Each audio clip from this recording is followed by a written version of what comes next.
I recently heard someone say, it's not about doing your best, it's about doing what's required. Are they different? Very. Here's my take. Doing your best has an emotional component attached to it. It's subjective. What exactly is your best? Well, it's a story that you tell yourself. A narrative opening the door to limitation. I've always found that when we put our backs against the wall and venture into scenarios where it's essential that we get something done, we somehow always find a way. When we leave no plan B for ourselves, we are required to make plan A work. And so we do. It's a testament to both the resilience and power contained in the human spirit, as well as the reality that we can astound ourselves when we're unwilling to take no for an answer. That it's not the resources that are the problem. It's usually our unwillingness to move forward into the dark, our hesitance to try, explore, test, build, and rebuild. Actions that are surprisingly unrelated to one's best and have everything to do with accepting nothing less than an identified outcome. One of the reasons I fell in love with the sport of running is because it reinforced this notion in my life. It became the template with which I could repeatedly amaze myself. I talk a lot about earning confidence. And oh, how I earned it. Step by step, mile by mile, day by day, in the sun, in the rain, in the desert, in the woods, through city streets, all over the country and the world, I came to understand the relationship between the turbulence of now and the satisfaction of later.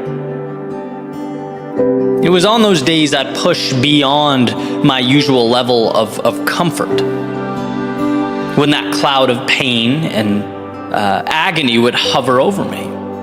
I couldn't even really point to where my body hurt. It just all seemed to come together into this one giant hell, and to learn that I could not only endure that, but grow in those moments.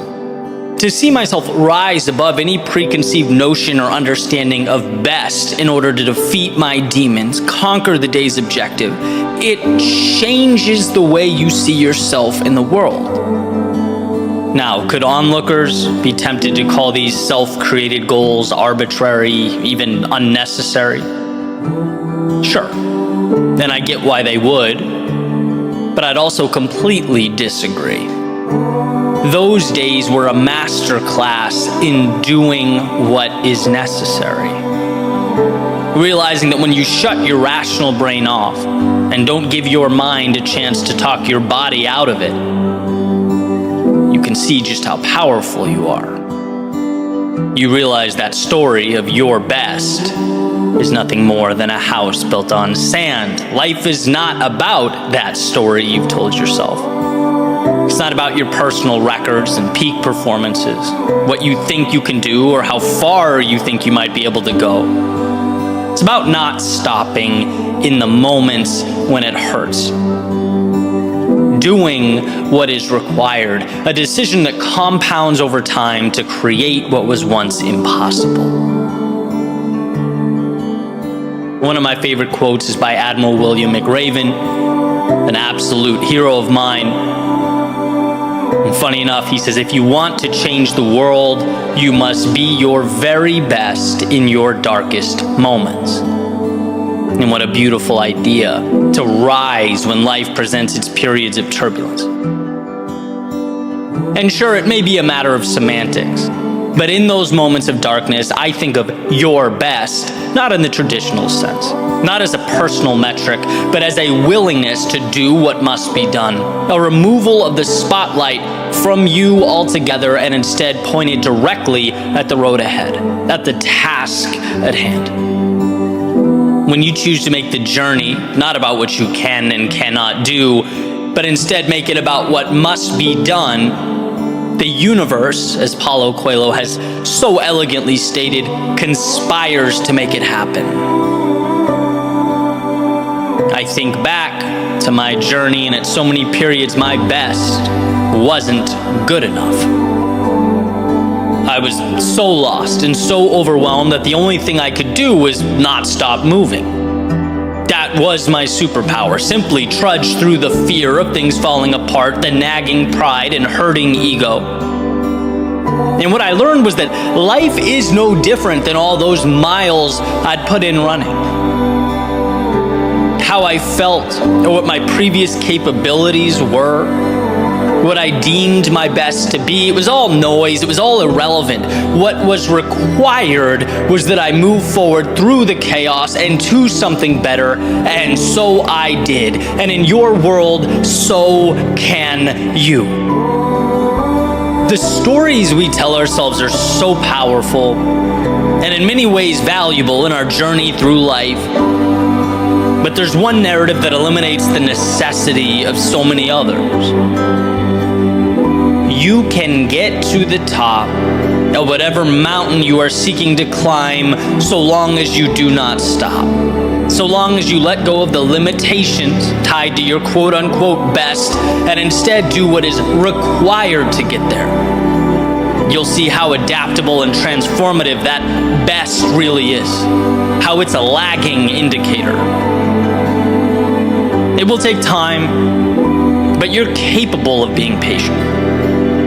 And it will have its moments of chaos, but you are capable of weathering those storms.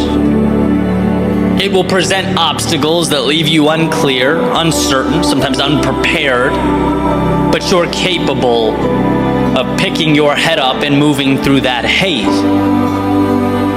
What you know of yourself now is a fraction of a fraction of a fraction of what you're capable of doing. And how far that goes will be determined not by putting a stake in the ground and calling it your personal best, but as Emerson has said, by hitching your wagon to a star and pulling yourself towards its light, a little bit at a time.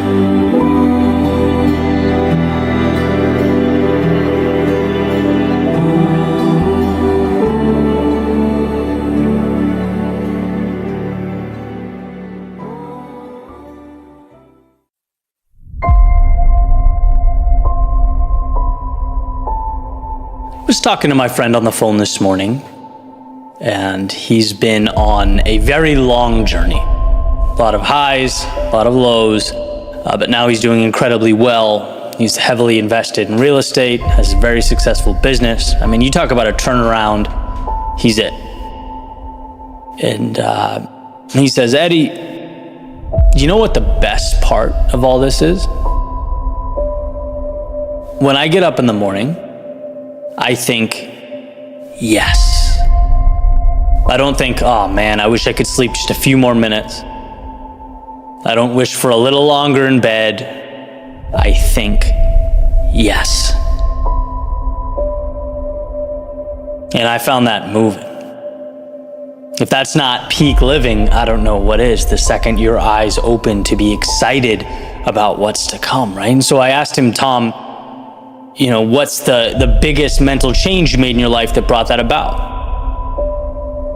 And he said, essentially, this is a term, instead saying, I have value to add to this person, I am the buyer here, you empower yourself, right? A buyer cannot get rejected. Instead of walking around hoping the world accepts you, it's having confidence in yourself and your ability. As my 8th grade teacher, Mr. Betancourt, used to say when we were kids, the worst thing you can do is hold your hands up to the sky and hope something of value falls into them. The worst thing you can do is take the power out of your hands and outsource it to fate. Because the truth is, you do have value to add. There is change you're going to make in the world. There's a beautiful mark on humanity to be created by you. And there must come a time where you see that as a valuable resource. You're on a mission. And it's not about other people saying yes or no to you. It's, do you want to allow these people to come along with you on your mission? Not selling yourself, but buying the pieces that will comprise your greatness. Subtle shift, but also a powerful one. And the reality is, people respect it, right? That's the crazy thing. When you find the courage to dig deep and unlock that confidence in yourself, you get more of it from others. And this is from experience, right? I've never been the loudest guy in the room, not an attention seeker. It's easier for me to listen, right? But I find that when you live with conviction, the world around you conforms. Respect finds you. People will never believe in someone who doesn't believe, especially as you realize that there will never be a shortage of problems. You do what you can to avoid them. You try to steer clear when possible, but adversity will always be a factor. It's about knowing that and stepping into it regardless. It's something that's always intertwined in our development, and I find value in asking myself, is this action I'm about to take conducive to my growth and my happiness, or am I just chasing snakes? Does this just feel good in the short term because I'm angry or I've been wronged or something along those lines? Especially since most harm inflicted on others derive from incompetence, not malice, and I truly believe that. I think very frequently we attribute sinister motives to others when 99% of the time it's, sheer stupidity. It's imperfect humans trying to navigate an often complex world. We make mistakes. Now, I'm not suggesting you don't stand up for yourself when you've been wronged or slighted. Of course you should. But the magic is in not personalizing the situation. Right? Possessing the emotional IQ to understand, hey, look, it's not about me, but whether I can salvage this situation from here. And that depends solely on how I choose to look at it. Emerson wrote, people do not seem to realize that their opinion of the world is also a confession of their character. And what a powerful point. The flexibility and the leeway available to us when it comes to making sense of the world speaks to not how the world is, but how the onlooker thinks and interprets. Depersonalizing the situation is one of the greatest superpowers at our disposal. When you're angry and accusatory, you will, as Tom put it, end up chasing snakes. You'll end up breaking things that will need to be rebuilt and uttering words you'll wish you'd never spoken. But the 5 seconds required to pause, to collect yourself, and realize that you're in control is everything. The ability to see the person, the situation, or the world not as an adversary stacked against you, but as an inevitable challenge that must be managed. So how will you choose to manage it? How will you choose to arrange the pieces? And by the way, I'm fully aware a constant theme for my speeches and podcasts and videos is the act of pointing not out at the world, but in at ourselves. My responsibility, my fault, my problem to deal with. I understand just how heavy that is, how hard that can be. Especially when deflecting blame often feels like it would just be a tremendous weight off of our shoulders, when revenge feels like the easy, intuitive move. But again, it's short-term relief. To truly grow, to find the calm and happiness and meaning we long for, it's the internal relationship with ourselves that matters most. It's the ability to say, I may not have created this, or even, I may have made the mistakes that brought this to life, but I can't fix it until I look at both the situation and my own reflection and proclaim it's mine now. Let the past be the past. Now it's me and the present. And as far as I'm concerned, the present and opportunity, they are always one in the same, so long as we choose to see it that way.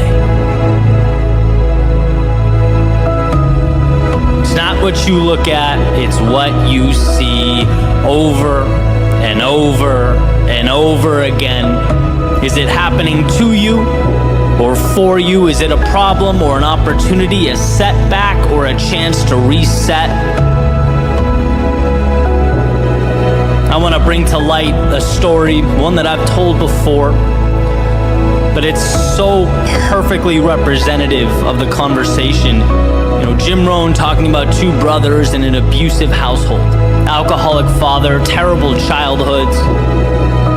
You know, they grow up and both of the sons have families of their own. One is the exact same as his father. He's abusive and he's angry. And the other one is a great father. He's kind, he's loving, he's supportive. And when asked why, the abusive brother replies, "Look at my childhood, right? How could you blame me for this?" The other brother, when asked, responds, "Look at my childhood, right? How could I let myself treat my family the same way?" And in a way, one spent his life chasing snakes, bitter, resentful. The other one asked, "Well, that was terrible, but what can I do to right the wrong?" One personalized it, the other used it as a lever or stepping stone. And this is, of course, a simplification, but I believe every struggle we face in our lives at its core contains some element of this choice. From the little things to the big things, where do I go from here? It's mine now, and I can choose whether to make it better or worse. Chase the snake. There are always footsteps behind you. It's an idea I talked about years ago. And it stemmed from a quote from Mark Cuban. He says, "Look, you need to be working 24/7 like there is someone constantly around the clock working to take it all away from you." And I strongly believe in that notion. I think there's a lot of value in that understanding. It's a way to help you level up, right? Because the idea is, in life, in the world we live in, there is no cap on what we can be doing. And short of driving yourself crazy, there's value in the understanding that the place you arrived at, the place you said, all right, I did my best, that was my limit, that was the peak. Maybe it was extraordinary. Maybe it was progress, but it was not your maximum. Why? Because that word means nothing. When used in the context of human potential, it's an infinite thing. You can't put a finger on someone's maximum, on someone's limit, on someone reaching their full potential. It's an arbitrary number, right? And so that was the idea. Long story short, I was running and I would run around the Charles River in Boston, and I would really excite myself. I would get worked up and force myself to dig deep when I saw, someone run by me, or even the idea that someone would. It helped me, when I wasn't feeling my best, to suck it up and push myself. And so there was value there, no question. But I had an epiphany the other day as I was, you guessed it, running. And it's related to the concept in The Sound of Footsteps. And I'm not sure if it's a parallel idea, maybe a progression, or maybe it's the result of 5 years, 6 years since writing that, immersed in the world of entrepreneurship and speaking and being a creator on YouTube and on these platforms. You learn a lot about yourself. And this particular situation helped me realize that. I was doing a 9-mile run down A1A in South Florida, it's one of my favorite places to run because it's just straight shot, straight up. You don't have to think.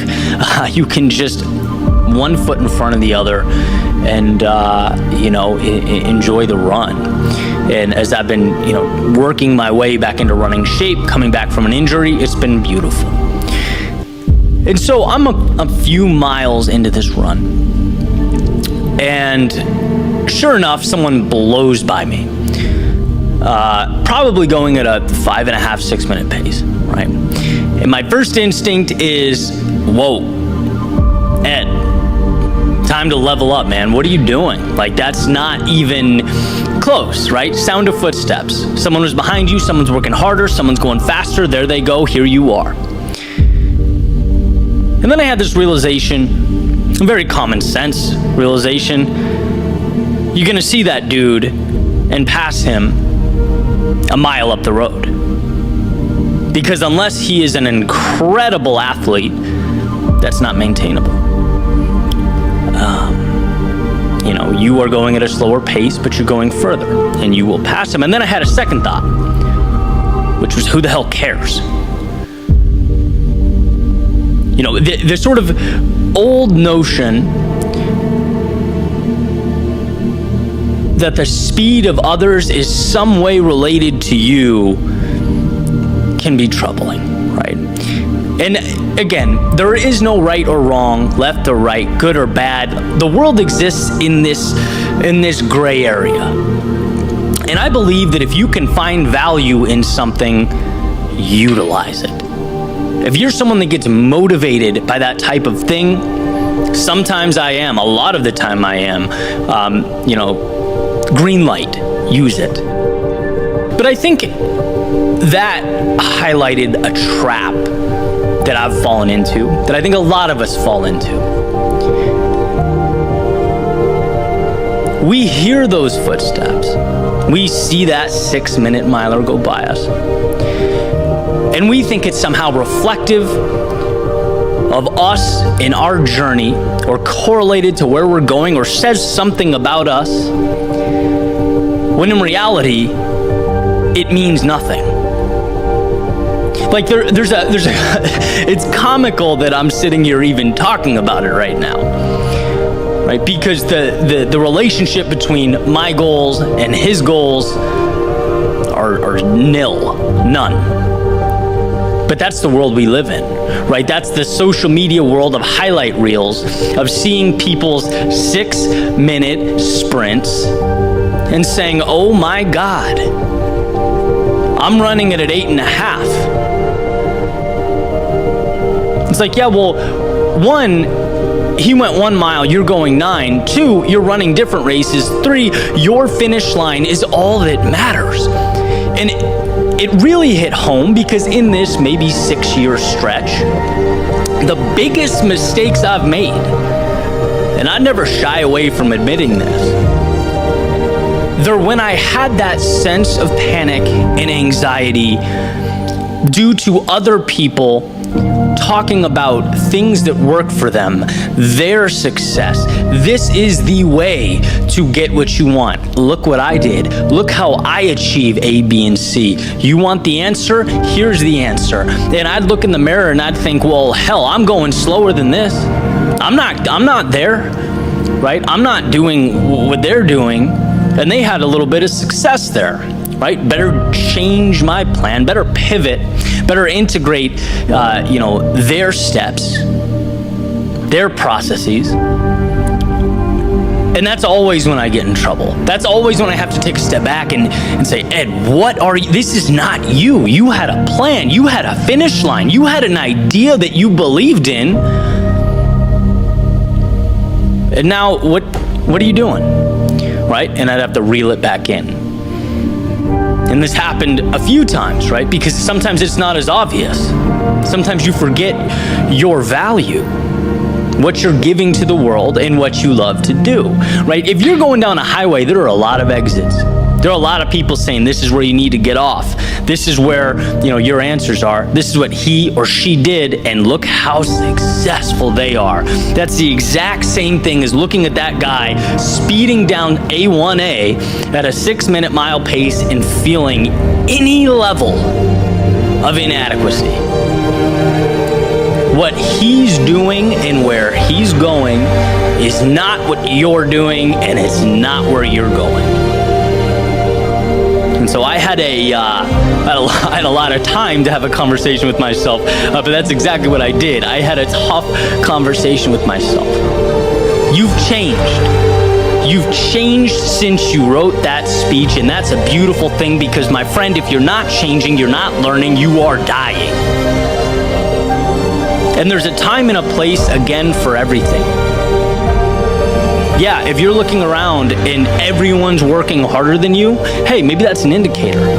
Maybe you need to ask yourself the question, what am I capable of? Am I pushing myself in that direction?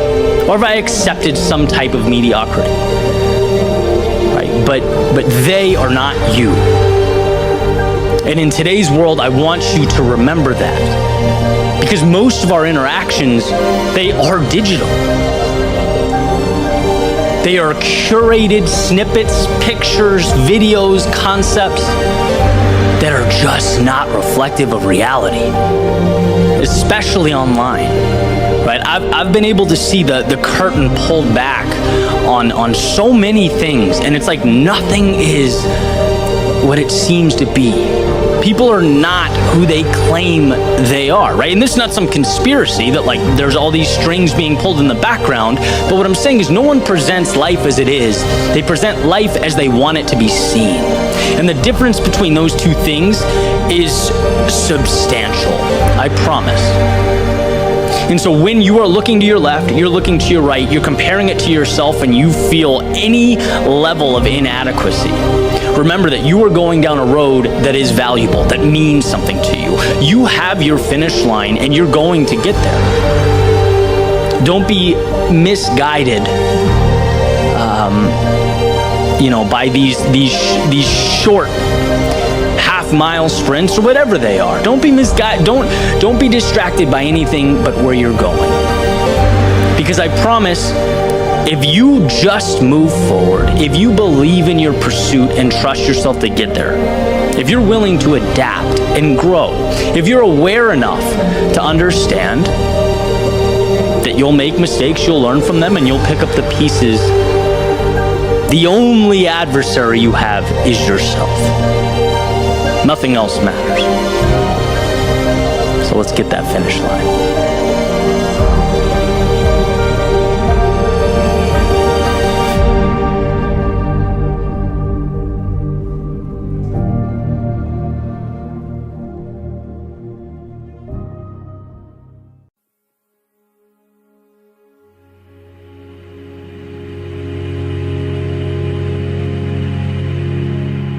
There has to come a time when it's now or never,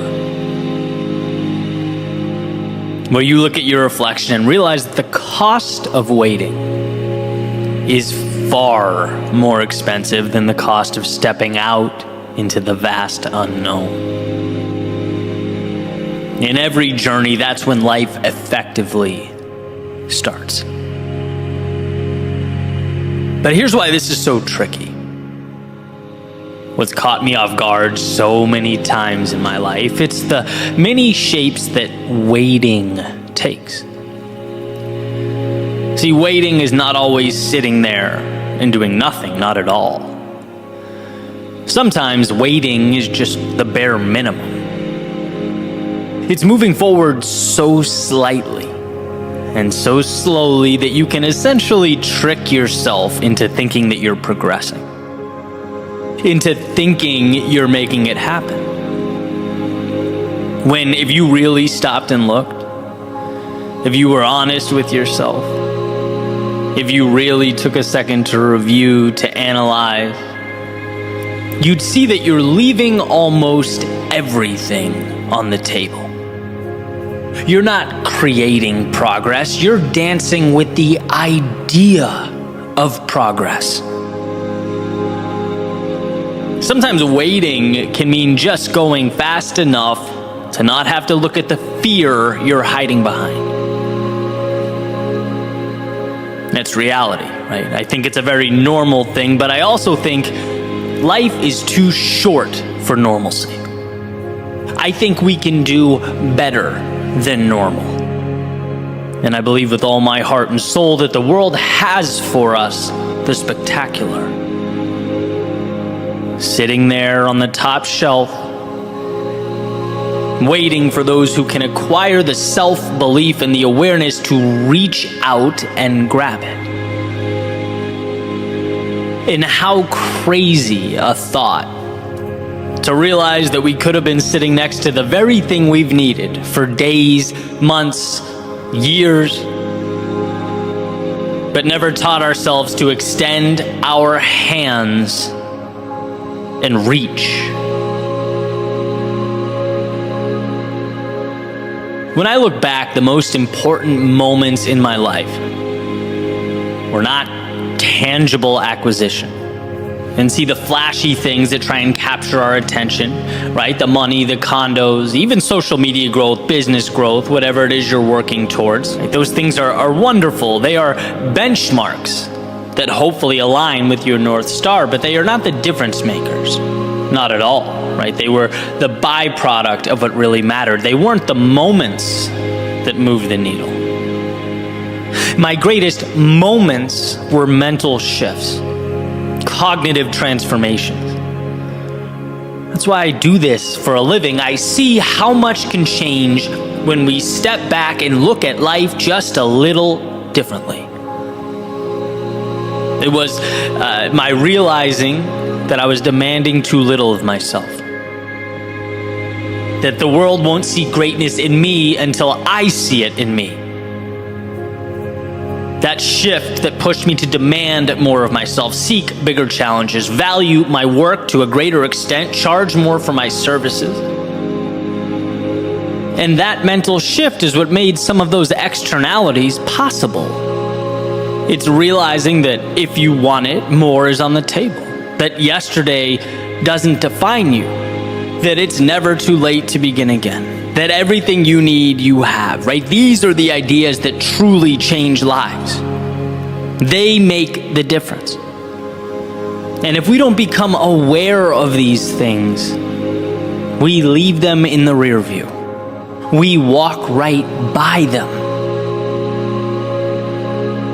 In other words, the most important moments of my life were when someone or something shook me and effectively said, hey, look around you. If this is what you want, fine, enjoy, right? But for your information, there is more out there. And if you step up just a little, if you do just a little more, if you pivot and come at this thing a little bit differently, you will further that reach. You'll create another ripple effect that will transform your life. But we must stop and look around.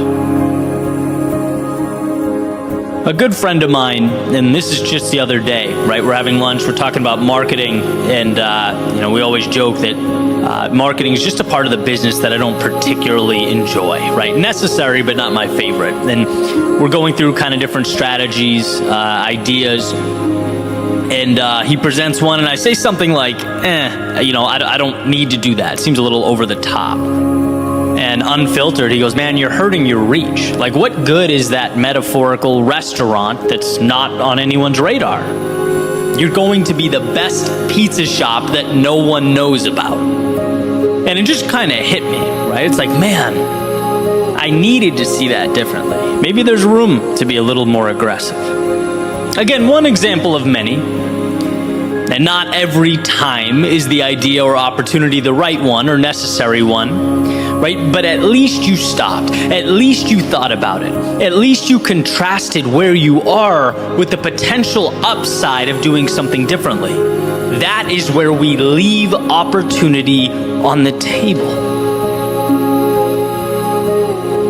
We most often, myself included, paint regret as this the result of this blatant walking away from something, a deliberate declaration, sort of a, oh no, I'm not doing that, no way.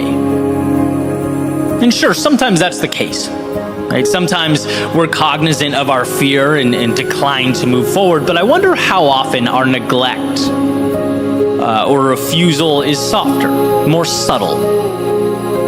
I wonder how much of our regret comes from simply not stopping and looking around. not letting in alternative points of view that challenge us and force us to level up? How much of our regret comes from simply not understanding how short life is and how quickly time passes us by? And if we don't create some abrupt change in our day-to-day, if we don't manufacture some momentum in our lives, even when it feels least ideal to do so, the ship we needed to be on will sail away without us. So think back to your hardest days. Even the ones that took you out, that brought you to your knees, and realize that you survived every single one of them. You have, for years, been acquiring the armor, piece by piece, to move into something bigger. You've been learning, you've been evolving. But today, what about sitting down with yourself and having the discussion you don't want to have, but need to have? What about asking if it's time to leap where you once stepped, to run where you once walked? What about taking a good look around and asking why you're living in ways that don't serve you? Why you're conceding so much of what matters? Again, the evolution you want and need is there. It's always there, and that's the key takeaway here. It will always exist. But the question is, will your commitment to stop, to think, and to reach for it be there? Years from now, looking back, I think we'll find that our willingness to ask those questions mattered more than we could have ever imagined. That silence often implies the lack of adversity needed to evolve. Because the reality you want, it doesn't come to you, you must go to it. And that means reapproaching today's normalcy and comfort, seeing those things for what they are, a continuation of the status quo. Nothing changes until you change. So take a look around, examine those pillars holding up your worldview. Not once, but over and over again. And if one, many, or all of them must be knocked down, then so be it. The point here is that you can build. The point here is that life happens on your terms, whether you realize it or not. That doing nothing is accepting what things are. It's a head nod and a thumbs up to reality as is. So again, ask yourself what you want out of life. And if you are missing that mark, tear down what must be torn down. It might be hard now.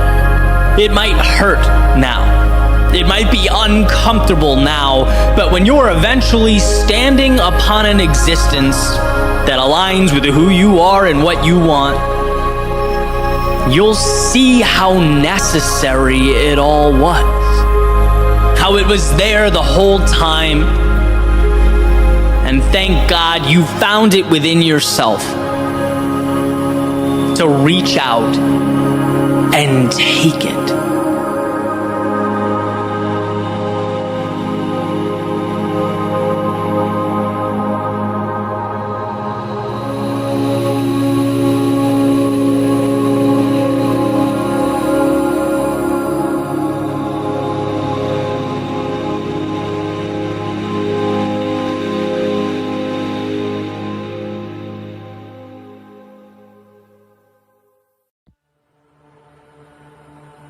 Dear keeper of dreams, I've written before,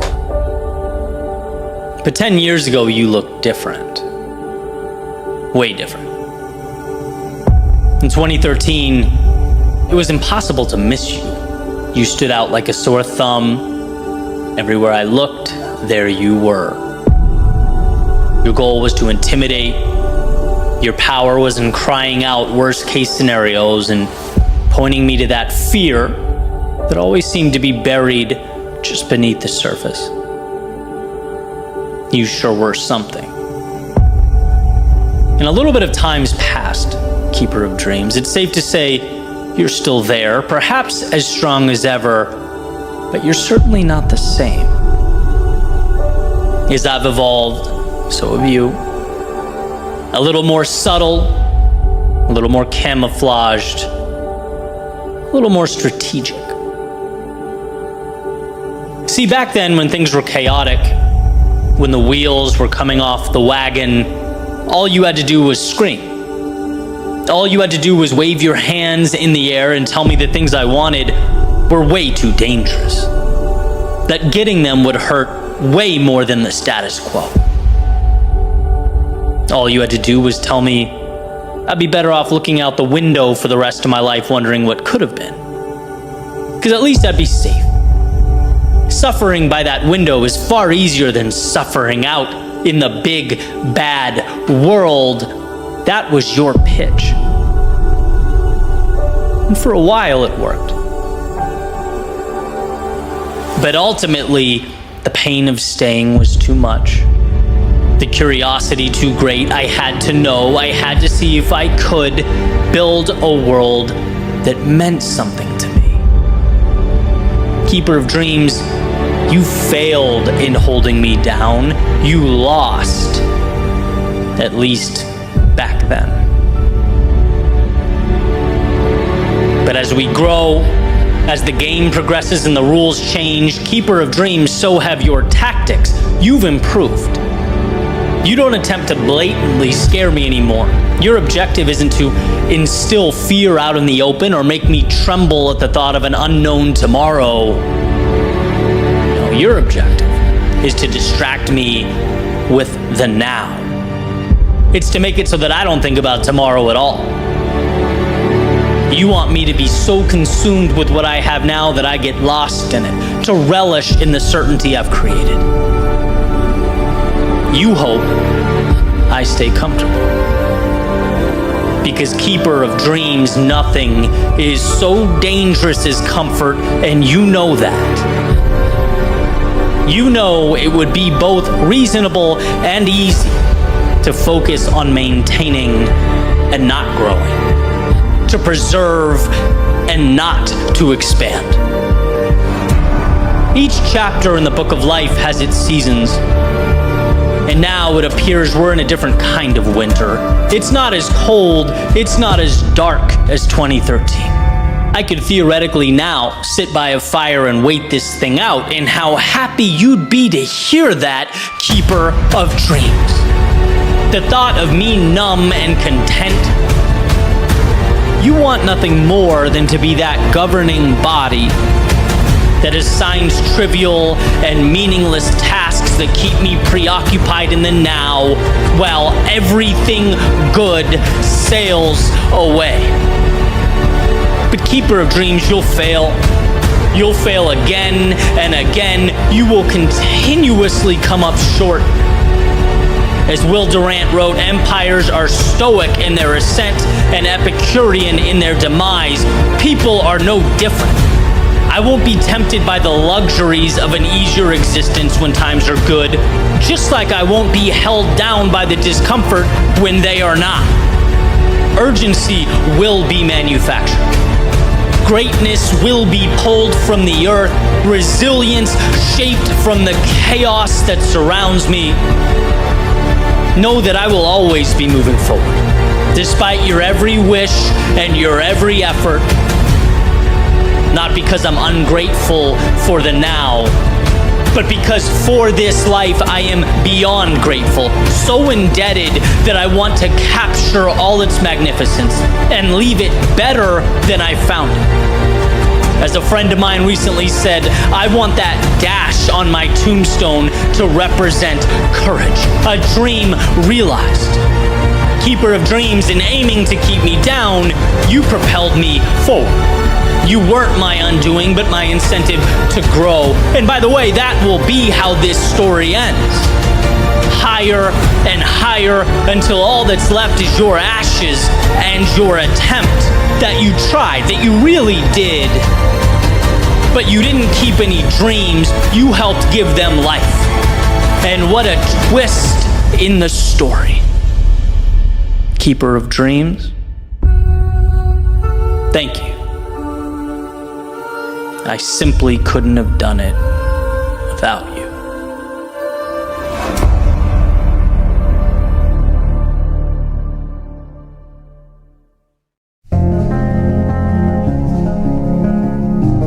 Sometimes it's what we don't say that echoes the loudest. What we don't do that has the greatest consequences. Where we don't go that ultimately gets us lost. I remember as a teenager applying to college. I was working on the admissions essay. I was brainstorming with my grandmother, talking over possible topics and approaches. And she read me this quote that's sometimes attributed to Mark Twain, but that's beside the point. The quote states, 20 years from now, you'll be more disappointed by the things you didn't do than by the ones you did do. So throw off the bow lines, sail away from the safe harbor. Catch the trade winds in your sails, explore, dream, discover. I thought this was the perfect bridge to the next chapter in my life. The latest horizon, the newest adventure. I thought it was incredible, and it was. It was exactly what I needed, and so on to that next adventure I went. But here's the thing. As life unfolded, this equation somehow transformed from exploration and dreaming and discovery into the question, well, what am I supposed to do? Somehow, without my paying attention, life turned into a checklist, a question I couldn't get wrong, a test I needed to make sure I didn't fail. It's amazing how quickly we forget the infinite breadth of life because we're focusing on the dotted line before us, the one we're supposed to walk. Sometimes we're so fixated on what the expectation is that we don't ask ourselves where these expectations are coming from. Who is so significant and wise that they know what's best for you to a greater extent than you do? See how that's an important question, and also one you can lose in your periphery as you follow that dotted line before you. When you have a destination in mind, hopes, dreams, ambitions, well, that's an adventure. When someone else has a destination in mind for you, whether this authority is imaginary or not, that's obedience. And sometimes the greatest disservice we can do to ourselves is to not stop and think, to not stop and ask ourselves where we're going and why. Do you remember when you were a child and you got into trouble, right? Sometimes you'd get sent to your room. And for me, this was agony. When it was punishment, I wanted to be anywhere but confined within those walls. I hated being sent to my room. And then finally, the door would open. My parents would say, Eddie, you can come out now. I'd go outside, play basketball for a little bit, and then oftentimes I'd find myself right back in my room. Happy, playing with my toys, whatever I was doing, not a care in the world. And it's like, what changed? Nothing but the context. Same me, same room, same toys, same whatever I was doing. It was, however, no longer a punishment. And I think this realization is worth exploring. We may not realize, we may not even be able to articulate it, but I think we long for control over our lives. We long to walk our own path. And in this situation, the path led me right back to where I was. Sometimes, though, the path leads us in the opposite direction, far away to distant worlds. The end destination is not as important as the fact that we chose it. That we asked ourselves why, and that we believe in the answer and immerse ourselves in its execution. So when Mark Twain talks about the things that we don't do holding more weight in our hearts, it's because those things we tend to skip over are often the very things that breathe life into our souls. We'll go to school to get good grades, to get a 9-to-5, to get a promotion, to get a mortgage on a home. But the audacity to open that photography studio, the nerve to think you could rent a van and travel the country, the delusion to think you could start that routine that will get you in the physical shape you've always dreamed of. See, we're lucky and fortunate to have the things that we have. The quality of life we lead now far exceeds those that came before us. Life is convenient, incredibly convenient. But what is convenience if it comes at the expense of purpose, of meaning in life? Because that's what steers the ship. A crisis of meaning ultimately mitigates everything else. There is no exploration without meaning.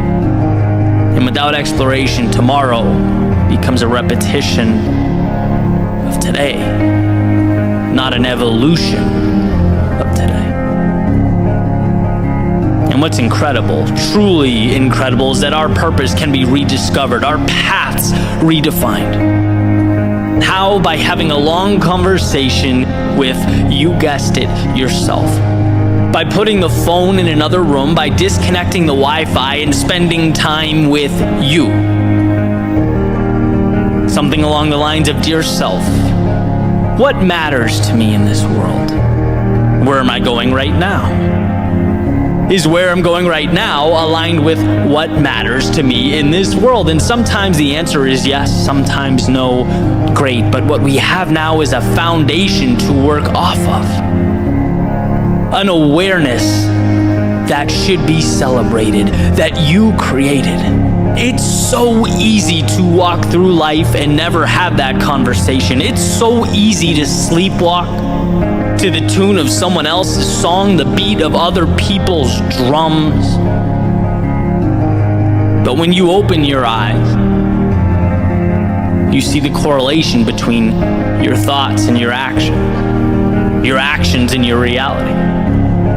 You realize that when you wake up, that tendency to ask yourself what you have to do today, to reflect on your problems, those questions you assumed were normal, that you never gave much thought to. Well, now you'll see you can dismantle that notion. Now you'll see that if you can ask yourself what you have to do, you can just as easily ask yourself what you want to do, what you get to do, what life is inviting you to do. If you can reflect on your problems, you are just as capable of reflecting on the opportunity at your fingertips. If you can spend time dwelling on whether you're walking the obligatory dotted line that's been laid out in front of you, you're just as capable of redrawing that line and allowing it to pull you into a new dimension. Listen again, 20 years from now, you will be more disappointed by the things you didn't do than by the ones you did do. So throw off the bow lines. Sail away from the safe harbor. Catch the trade winds in your sails. Explore, dream, discover. Explore, but for you. Wander down those paths that have for so long piqued your curiosity. Try things you once felt like other people were entitled to, but you'd never given yourself permission. Be that for yourself, because no one will come up to you and randomly give you that green light. Dream, because without building your castles in the air, as Thoreau calls them, you live your entire life on the ground. You'll never hit targets that you don't create. And sure, there'll be a time that only you see the destination. Great, that's life, but with each step forward, as it becomes more real for you, it will make sense to others as well. Trust each step like it is in and of itself a miracle. And you'll find in time that that's exactly what each step was. And lastly, discover. Discover who you are, what you're capable of becoming. As Emerson said, to be yourself in a world that is constantly trying to make you something else is the greatest accomplishment. To forge your own path, build your own life, stay true to your own heart is courage.